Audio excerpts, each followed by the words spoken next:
Good afternoon সকলকে। বর্তমানে SSC রায়ের পরে প্রায় প্রাথমিকের ৬৫,০০০-এর ঝড় উঠেছে। অনেকে যারা ভাবছেন এ তো নতুন গল্প, এটা নতুন গল্প নয়। এসএসসি রায়ের আগে থেকেই আইনজীবী বিকাশ রঞ্জন ভট্টাচার্য, আইনজীবী ফিরদৌস শামীম আগে থেকেই বলে আসছেন যে এসএসসির রায়ের পরে প্রাথমিকের খেলা শুরু হবে। খেলা শুরুও হয়ে গেছে। এছাড়াও কলকাতা হাইকোর্টের অনেক আইনজীবী, সব্যসাচী থেকে শুরু করে কৌস্তব বাগচি থেকে শুরু করে জানাচ্ছেন, এমনকি আরো বহু আইনজীবী, কলকাতা হাইকোর্টের একাংশ মহল বলছেন যে প্রাইমারি টেটের কোনো অস্তিত্ব থাকবে না। আবার আপনারা সোশ্যাল মিডিয়ায় দেখছেন কিছু আইনজীবী, তিরুঞ্জ্যোতি তেওয়ারি, আইনজীবী আলী হাসান আলমগীর বলছেন যে টেট বাতিল হবে না। এখানেই তো আপনাদেরকে বুঝতে সমস্যা হচ্ছে। আজকে এই যে সমস্যা, কিছু আইনজীবী বলছেন যে ঢাকি সমেত 2014 টেট বাতিল হবে, আবার কিছু সংখ্যক আইনজীবী বলছেন যে টেট বাতিল হবে না। यही তো গোলমোল है। আজকে এই জায়গাটা আপনাদেরকে পরিষ্কার করব। যে সমস্ত অ্যাডভোকেট বলছেন টেট বাতিল হবে না, এই সমস্ত অ্যাডভোকেট কেন বলছেন? এদের পেছনে অবশ্যই কারণ রয়েছে। উনারাও জানেন যে এই সিবিআই যা রিপোর্ট দিয়েছে এই দুর্নীতিতে বাঁচার নয়। ইনারা চাইছেন বিচারপতির কাছে যে মানবিকতার অর্ডার হোক। এই সমস্ত অ্যাডভোকেটরা চাইছেন যে ৬৫,০০০ পরিবারের চোখে জল না পড়ুক, ৬৫,০০০ পরিবারে শোকের ছায়া না নেমে আসুক, বাংলায় সুনামি না নেমে আসুক। তাই মানবিকতার অর্ডার চাইছেন যে আমার যে সমস্ত মামলাকারী, যারা টাকা দিয়ে মামলা লড়াই করছেন, যারা নিজেকে যোগ্য বঞ্চিত মনে করে হাইকোর্টে এসে মামলা দায়ের করেছেন, তাদের যেন চাকরিটা হয়ে যায়। তাই তাদের বক্তব্য যে ৬৫,০০০ পরিবারের শোকের ছায়া না দেখে যদি কিছু পিটিশনার, যারা ওএমআর মামলা করেছিল, ওএমআরে যাদের দুর্নীতি ছিল, তারা নিজেকে যোগ্য মনে করে মামলা দায়ের করেছিল, তাদের চাকরি চাই।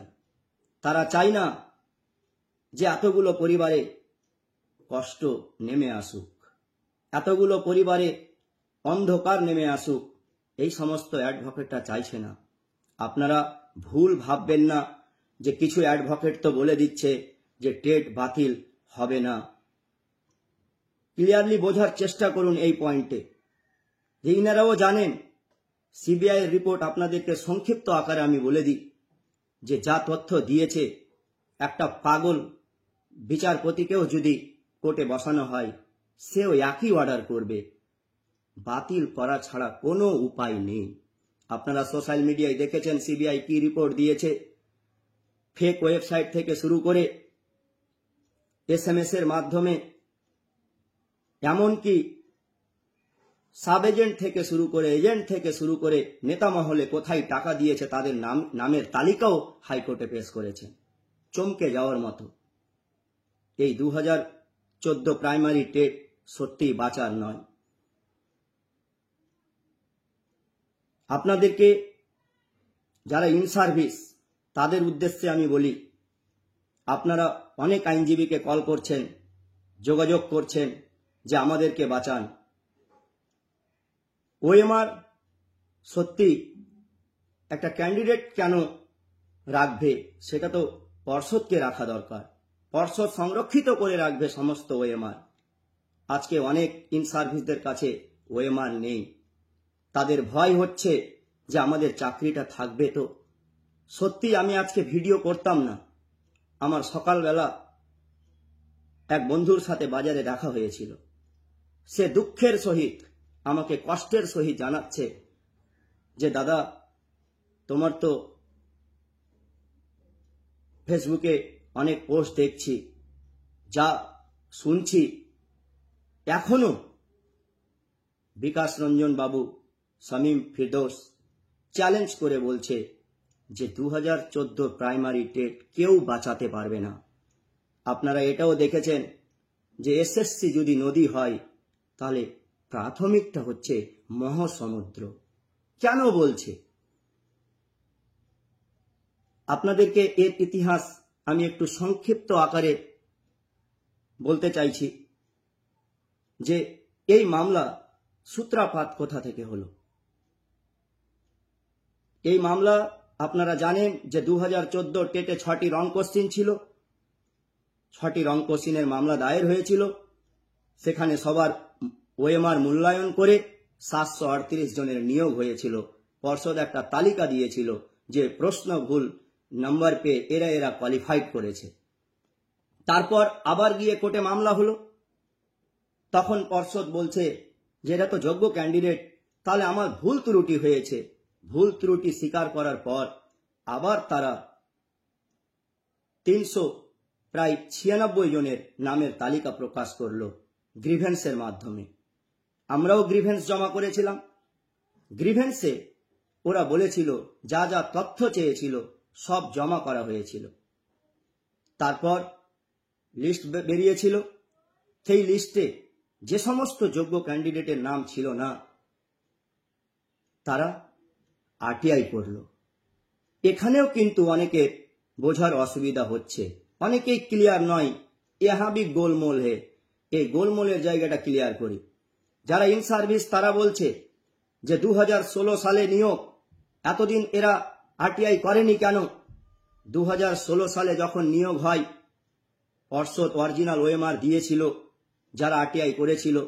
কিন্তু আমার মতো কিছু ক্যান্ডিডেট যারা জানতো যে 2 নম্বর 3 নম্বর 1 নম্বর যদি আমার হয়ে যায় তাহলে আমি কোয়ালিফাইড করব। রং কোশ্চিন থেকে যখন নিয়োগ হয় তখন তারা যারা টাকা দিয়েছে তাদের নামের তালিকা বেরিয়েছে। আদৌ সে পিটিশনার ছিল কি ছিল না, কিন্তু যারা মামলা করেছিল তাদের মধ্যেই সেই মূল্যায়নটা হয়েছিল। দুটো লিস্ট বেরিয়েছিল, 738-এর লিস্ট, তারপরে প্রায় 396 জনের লিস্ট। তারপর পর্ষদ নিজে থেকেই একটি নোটিশ জারি করে যে সমস্ত ক্যান্ডিডেটরা নাম্বার দেখতে চায়, এক কথায় ওএমআর যারা পেতে চায়, তারা 500 টাকা ব্যাংক ড্রাফট করলে আমরা তাদের রিপ্লাই দেব। মামলা কি নিয়ে হয়েছে আপনাদের এখানে একটু বুঝতে হবে। পর্ষদ নিজে থেকেই নোটিশ করে যে 500 টাকা ব্যাংক ড্রাফট করলে আমরা তাদের আরটিআই এর উত্তর দিব, রিপ্লাই দিব, মানে তাদের ওএমআর এর স্ক্যান কপি দেব।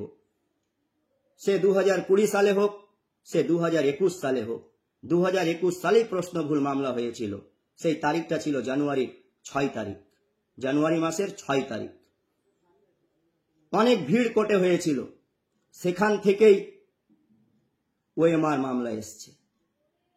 তখন কি ওএমআর দিল পর্ষদ থেকে আপনাদের একটু দেখাই ওএমআরটা। এই দেখুন ওএমআর, এখানে শুধু নাম আছে ক্যান্ডিডেটের আর নাম্বার আছে, এ, কোথাও বি, কোথাও সি, কোথাও ওয়াই, ডি, এন, এগুলো দিয়েছে। ওরা নিজেই করেছে। এটা কি স্ক্যান কপি? স্ক্যান কপি মানে হচ্ছে যেখানে আমার ইনভিজিলেটরের সিগনেচার থাকবে, যে ক্যান্ডিডেট তার সিগনেচার থাকবে, এখানে কিচ্ছু নেই। নিজের মন গড়া একটা কম্পিউটারে টাইপ করে একটা ডেটা দিয়ে দেওয়া হয়েছে। এই কপিটা যখন হাতে পেলাম তখনই আমরা প্রথমেই 2022 সালে গিয়ে মামলাটা করে দিই কোর্টে যে এই ওএমআর আমার ওএমআর নয়, আমাকে অরিজিনাল ওএমআর দেওয়া হোক। যেখানে 500 টাকা ব্যাংক ড্রাফট করে আমরা ওএমআর চেয়েছি, পর্ষদ নিজে থেকে নোটিশ জারি করেছিল, আমরা তো অন্যায় করিনি। আমাদের ভুলটা কোন জায়গায় ছিল? আমরা তো জানতাম যে 6টি রং কোশ্চিন হয়েছিল, সেখানে যদি 1 নম্বর 2 নম্বর যদি পেয়ে যেতাম তো আমার মতো কিছু ক্যান্ডিডেট অবশ্যই কোয়ালিফাইড করত, কিন্তু সেখানে তারা মূল্যায়ন করেনি। এই মামলা যখন হাইকোর্টে দায়ের হলো যে ওএমআর দুর্নীতি হয়েছে, এটা তো ডিজিটাইজ ওএমআর, আমরা অরিজিনাল ওএমআর চেয়েছি। সেখানে বিচারপতি অভিজিৎ গঙ্গোপাধ্যায়ের কাছে খেলা হয়, উনার বেঞ্চে সিবিআই রিপোর্ট হয়। সিবিআই যা যা রিপোর্ট উঠে এসছে আপনারা জানেন, মানিক ভট্টাচার্যের জেল পর্যন্ত হয়েছিল। এই মামলা সুপ্রিম কোর্টেও যায়, যেখানে সবচাইতে বড় ডেঞ্জার মামলা, যেখানে সবচাইতে দুর্নীতির গোড়া সূত্রই হচ্ছে এই ওএমআর, যেখানে লিখিত পরীক্ষা হয় একটা ক্যান্ডিডেট কোয়ালিফাইড করবে না নট কোয়ালিফাইড। দুর্নীতির গোড়া হচ্ছে ওএমআর মামলা। এই ওএমআর মামলার উপরেই ডিপেন্ড করছে আজকে প্রায় 65,000 পরিবারের তাদের পরিবার কোন দিকে যাবে। তারপরে রাজশেখর মান্থার বেঞ্চে আবার খেলা হয়। 32 কোশ্চেনের অ্যান্সার চেয়েছিল পর্ষদের আইনজীবীর কাছ থেকে, কিন্তু পর্ষদের আইনজীবীরা তার একটি উত্তরও দিতে পারেনি। কারণ সিবিআই রিপোর্ট যখন অভিজিৎ গঙ্গোপাধ্যায়ের কাছে পড়েছিল, সেই রিপোর্টগুলো যখন মামলাকারীদের আইনজীবীরা পেশ করে রাজশেখর মান্থার কাছে, সিবিআই যখন রিপোর্টটা পেশ করে, তখন কিন্তু উনি দেখে বলেছিলেন উরি বাবা, উরি বাবা কথাটা বলেছিলেন। মানে আপনারা বুঝতে পারছেন যে কি হারে দুর্নীতি হয়েছে। আপনারা তো জানেন, এগুলো বলার কি আছে, আপনারা তো গ্রামে পাড়ায় সবই দেখছেন। এমনকি কিছু কিছু পরিবারে, একটা পরিবারে 5 জন করে চাকরি পেয়েছে। নিজে চাকরি করেছে, তার বউয়ের চাকরি করে দিয়েছে, তার ভাইয়ের চাকরি করে দিয়েছে, তার শালার চাকরি করে দিয়েছে, এরকমও হয়েছে। আপনারা সবাই এটা অবগত আছেন, এগুলো নতুন করে বলার কিছুই নেই। রাজশেখর মান্থা বিচারপতি চমকে যখন গেছিলেন, তখন কিন্তু একটা সুরাহার জায়গা করে নিয়েছিলেন। কারণ তিনি যখন বলেছিলেন রাজশেখর মান্থা যে 69,000 চাকরি বাতিল হতে চলেছে, তখন কিন্তু ইন সার্ভিসরা খুব চিন্তায়, হতাশায়, দুশ্চিন্তায় ভুগছিলেন যে আমাদের কি হবে। অনেক তো যোগ্য ক্যান্ডিডেট আছে, আমি বলছি না যে এখানে সবাই অযোগ্য, অনেক যোগ্য ক্যান্ডিডেট আছে, তবে কিছু যোগ্য এসএমএস এর মধ্যে কোয়ালিফাইড করেছে, এই সমস্ত কিন্তু যোগ্য এরা। তো এরা আলাদা ধরনের, মানে এরা চুরি করেছে কিন্তু সেটা ধরা পড়েনি, ওই জন্য ওরা যোগ্য হয়ে যাচ্ছে। কিন্তু এই সমস্ত ক্যান্ডিডেট যারা আমরা দেখেছি রাস্তা পথে ঘুরে বেড়াতো, পড়াশোনা থেকে ডিটাচ ছিল, সেই সমস্ত ছেলে প্রাইমারিতে চাকরি করছে। কি হবে প্রাথমিকের যে শিশুরা পড়াশোনা করছে, কি আশা করবে তার অভিভাবকরা? কোন লেভেলের টিচাররা গিয়ে আজকে পড়াচ্ছে? অনেক যোগ্য যোগ্য ক্যান্ডিডেট ঘুরে বেড়াচ্ছে, তারা এখন পর্যন্ত চাকরি পায়নি। তার মানে কি আপনারা বলতে চাইছেন যে সে সমস্ত যোগ্য ক্যান্ডিডেট আজও চাকরি পায়নি? তারা টাকা দিয়ে চাকরি কিনলো না কেন? তারা টাকা দিয়ে চাকরি কিনলে তো আগেই পেয়ে যেত। তারা কোনোদিন ভাবেনি যে টাকা দিয়ে চাকরি কিনি। তো আমি অন্য প্রসঙ্গে যাচ্ছিলাম, এই প্রসঙ্গে আপনারা সবই জানেন, সবকিছু ইতিহাস গল্প জানেন, আমি আর নিজের বক্তব্য দীর্ঘায়িত করতে চাইছি না। আপনাদের সবকিছু প্রমাণ দিলাম যে মামলার সূত্রপাত কোথা থেকে হয়েছিল। আপনাদের কাছে আমি শুধু এটাই বলবো যে ইন সার্ভিসরা যখন চিন্তায় আছে, যারা ইন সার্ভিস তাদের জন্য বলছি, আপনারা পর্ষদে যান, নিজেদের ওএমআর চাইবেন যে আমার ওএমআরটা কোথায়। এই ওএমআর দায়িত্ব আপনাদের রাখার, যেখানে আইন 20 বছর সংরক্ষিত করে রাখতে বলেছে, তাহলে আপনারা কেন রাখেননি?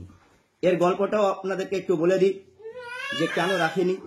যে 2017 সালে মানিক ভট্টাচার্যের কথা মতো তারা বৈঠক করে ওএমআর ডিস্ট্রয় করে দিয়েছিল, যে আমাদের কাছে ওএমআর নেই। কিন্তু তারও একটা প্রমাণ আছে যে 2019 সালে হেমন্ত চক্রবর্তী নামে একজন ক্যান্ডিডেটকে আরটিআই রিপ্লাই দিয়েছিল, তারা অরিজিনালের স্ক্যান কপি। আপনারা বুঝুন, 2017 সালে ওএমআর ডিস্ট্রয় করে দিয়েছে, 2019 সালে হেমন্ত চক্রবর্তী নামে একজন ক্যান্ডিডেটকে আবার অরিজিনাল স্ক্যান কপি দিচ্ছে। চিন্তা করুন, যে সমস্ত ডিজিটাইড কপি 2022 সালে আবার যাদেরকে দিয়েছে, সেটা ওরা বলছে যে আমরা এই ডিজিটাইড ফরম্যাটে রেখেছি। সেটাই যদি সত্যি হয়, তাহলে একই ক্যান্ডিডেটে 2 রকম নাম্বার কেন হবে? এই ডিজিটাইড কপিতে 2 রকম নাম্বার একই ক্যান্ডিডেটের, একবার তাকে দিচ্ছে 82, একবার দিচ্ছে 75। আমাকে কত দিয়েছে আপনাদেরকে আমি দেখিয়ে দিই। আমি যখন 2014 টেট পরীক্ষা দিয়েছিলাম, আমি 79-80 এরকম অ্যান্সার বেরিয়েছিল, তখন আমার মানে ঠিক হয়েছিল। তখন আমি বলেছিলাম নট কোয়ালিফাইড। আমি জানি আমার 2 নম্বর আসলে আমি কোয়ালিফাইড করব। রং কোশ্চিন হয়েছিল রাত জেগে, রাতারাতি যখন ভাবলো যে 6 তারিখ জানুয়ারি মাসের বললাম, তখন কিন্তু গিয়ে মামলাটা করি। তো মামলা করাটা কি আমাদের অন্যায় হয়ে গেছে? আপনারা দুর্নীতিকে প্রশ্রয় দিতে চাইছেন। আমরা চাই যোগ্যরা বাঁচুক। আমরাও চাই না যে আজ 65,000 পরিবারের শোকের ছায়া নেমে আসুক, বাংলায় সুনামি নেমে আসুক, এটা আমরাও চাই না। আমরা চাই যোগ্যরা থাকুক। আমার মতো কিছুজন পিটিশনার আছে যারা যোগ্য, সত্যিকারে তারা বঞ্চিত হয়েছিল, তারা কোয়ালিফাইড করে আর চাকরি করত, তাদের জন্য কি কেউ ভাববে না? আপনাদের কাছে আমার প্রশ্ন, বিচারপতি কি করবে সেটা তো পরের কথা। সে মানবিকতার অর্ডার করবে, সে কি 65,000 পরিবারে শোকের ছায়া নামাবে, চোখে জল ফেলবে, না কিছু পিটিশনারদের চাকরি দিয়ে মামলা নিষ্পত্তি করবে, সেটা বিচারপতির কথা। কিন্তু আপনাদের কাছে আমার একটা প্রশ্ন আমি রেখেই যাব। আপনারা অবশ্যই আমার ভিডিওর কমেন্টে জানাবেন যে 65,000 পরিবারের শোকের ছায়া আপনারা চাইছেন, না কিছু পিটিশনারের পরিবারে হাসি চাইছেন। আপনারাই বলুন, আপনারাই কমেন্ট